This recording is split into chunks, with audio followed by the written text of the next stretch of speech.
Hello. There are two ways of using a hymn tune as a basis for a piece of organ music, at least two. One is as an absolutely direct quotation where the listener can't avoid noticing what the tune is, so here it is loud and clear at the top of the texture.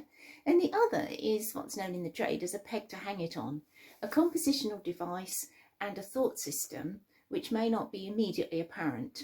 Perhaps it's more player's music than listener's music because as a player you're given the script, you can see it, you can find it. But actually as a listener you can detect it as well. And today I would like to share with you a piece which I regard as a little gem from France. And that is a piece based on hymn 79 in here. The royal banners forward go, the cross shines forth in mystic glow, where he in flesh, our flesh who made, our sentence bore, our ransom paid. We've often sung this to Gonfalon Royal because it goes better to that with a congregation. But here's the original tune. Vexilla Regis prodeunt, fulget crucis mysterium, qua vita mortem perdulit, ex morte vitam produlit. If you were to compare that with the plain song version in English hymnal, you'll find that what I've just sung is slightly less florid. These things change over time, and whether you get the more complicated version that was perhaps sung in a more advanced monastery, or you get the simpler version that has come down to parish life, depends on which book you're looking at and which era of scholarship you're in. This piece is by Jeanne de Messier.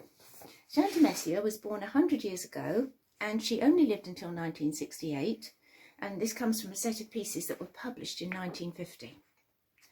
And the way she deals with this, I'm just going to hold the score up to the camera, she puts this melody at the top of the left hand, and that's on a slightly higher pitch stopped than all this stuff above it. And so although this looks very high, the two things will actually be much closer in texture. The main melody will be heard, as it were, about here. And she's organised it that the harmony, the chords, are taken away before the melody note each time. So the melody note is left isolated so that you can hear it. And above it is a theme that I can only interpret as a lament, downward figures, a lot of chromaticism, very much a weeping theme. And this piece is a prayerful, thoughtful take on this tune. Now, the speed at which I sang you the plain song is fairly flowing. The speed at which the plain song appears in this music is 1 note per second. So it's been majorly slowed down. And I present this to you as an act of devotion for Passiontide, and also as a little insight into the mind of de Messier.